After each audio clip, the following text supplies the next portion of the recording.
तर मित्रांनो आपण आता चाललो आहे शेतावर चाललेलो आहे आणि आता जांभूचं झाड पण घेतलं ते पण लावायचं आपल्याला. आता पेरणीला चाललं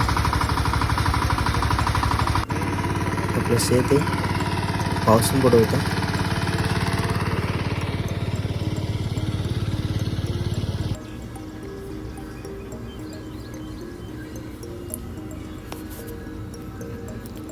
भात टाकत होता आणि मी ते ट्रॅक्टर चालवतोय. मला ट्रॅक्टर चालवत होता पहिल्यांदा चालवला.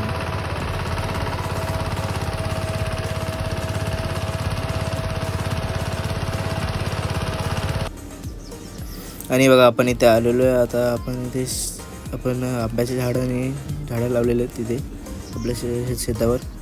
वेगवेगळ्या प्रकारचे फणस, आंबा, जाम,